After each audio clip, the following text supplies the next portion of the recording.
আসসালামু আলাইকুম। আমাদের পুরাতন বাড়ির সামনে একটা পুকুর রয়েছে। এই পুকুরে মূলত কোনো ধরনের মাছ চাষ করা হয় না বা মাছ ছাড়া হয় না। এই মাছগুলি বাহির থেকে আসে, অর্থাৎ আমাদের যে দেশীয় মাছগুলি আছে এই মাছগুলি এই পুকুরে পাওয়া যায়। পুকুরের পানি একেবারে শুকিয়ে যাওয়াতে গত 2 দিন ধরে দেখতেছিলাম এখানের মাছগুলি সাপে খেয়ে ফেলছে। তো আজকে সকালবেলা চাচাতো ভাই আবিরকে বললাম যে আজকে এখান থেকে আমরা এই মাছগুলি ধরে ফেলবো ইনশাআল্লাহ। কিন্তু সমস্যা হলো এই মাছের সাথে প্রচুর পরিমাণে এই পানিতে ঢোরা সাপ রয়েছে। কিন্তু মাছ ধরার নেশা যাদের আছে তাদের সাপে আর কি যায় আসে। বিসমিল্লাহ বলে পানিতে নেমে পড়লাম কচুরিগুলি পরিষ্কার করার জন্য। তো পা দেওয়ার সাথে সাথে এই পায়ের নিচে পড়লো শিং মাছ। যথারীতি শিং মাছগুলি ধরতেছিলাম আর ভাবতেছিলাম এই যে ছোট সাইজে যে শিং মাছগুলি রয়েছে এই শিং মাছে যদি কোনো মতে কাটা দেয়, এই কাটাগুলি প্রচন্ড পরিমাণে বিষ। এটা যারা খেয়েছেন তারা খুব ভালো করে জানেন। তো কচুরির এই ধাপগুলি যখন উপরে তুলছিলাম দেখলাম যে এই কচুরির ভিতরে পর্যাপ্ত পরিমাণে কই মাছ রয়েছে। কচুরিগুলি পরিষ্কার করার পাশাপাশি আমি একটা পোলো নিয়ে দেখতেছিলাম যে এখানে মাছ আছে কিনা। কয়েকটা চাপ দেওয়ার পরেই দেখলাম যে বড় একটা শোল মাছ আমার পোলোর নিচে পড়েছে।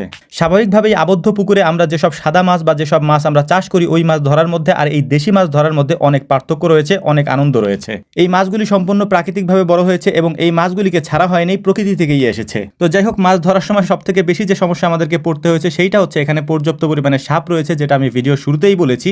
আর পানি যেহেতু অল্প এবং জায়গাও অল্প একটু, যে কারণেই আমাদের এই মাছ ধরতে এই সাপের জন্য বেশ সমস্যা হচ্ছিল। তো আমরা একটা প্ল্যান করে রেখেছিলাম আগে থেকেই যে এই কচুরিগুলি পরিষ্কার করার মধ্যেই এখানে যতগুলি মাছ আমরা ধরতে পারি তার মধ্যে ধরে ফেলবো, যাতে করে পরবর্তীতে আমাদেরকে মাছ ধরতে সমস্যা না হয়। কিন্তু এগুলি যেহেতু দেশি মাছ, এগুলি অনেক বেশি চালাক। এটা আপনারাও জানেন যারা এই দেশি মাছগুলি ধরেছেন বিলের থেকে অথবা পুকুর থেকে, মানে বাড়ির সামনে যে পুকুরগুলি আছে, যে পুকুরগুলিতে প্রাকৃতিকভাবে এই মাছগুলি আসে, এই মাছগুলি প্রচুর পরিমাণে চালাক হওয়ার কারণে এগুলি ধরতে আমাদেরকে একটু হিমশিম খেতে হচ্ছিল। যে কারণে আমরা পুকুরের মাঝখান দিয়ে একটা বাঁধ তৈরি করব এবং এই বাঁধ তৈরি করে তারপর এক পাশের পানি অন্য পাশে দিয়ে এক এক পাশ করে মাছ ধরার চেষ্টা করবো ইনশাআল্লাহ। এই কাজগুলি আমরা অনেকক্ষণ যাবত করতেছিলাম, যে কারণে পানি পিপাসা লেগে যায়, অনেক ক্লান্তি চলে আসে আর কি। এই কারণে দাঁড়িয়েই পানি পান করতে হচ্ছিল, বসার মতো কোনো সুযোগ এখানে ছিল না। ছোট ভাই আবির এখানে অনেক কষ্ট করে বাঁধটা দিচ্ছিল, কারণ এখানে বাঁধটা ঠিক মতো না দিতে পারলে এই পাশের পানি আমরা আরেক পাশে দিতে পারবো না, মাছগুলোও ঠিক মতো ধরতে পারবো না। আশেপাশের কচুরিগুলির মধ্যে পর্যাপ্ত পরিমাণে কই মাছ ছিল, যেটা ভিডিও শুরুতেই আমি দেখিয়েছি, এবং পরবর্তীতে এই কচুরির ভিতর থেকে আমরা অনেকগুলি কই মাছ ইনশাআল্লাহ পেয়েছি।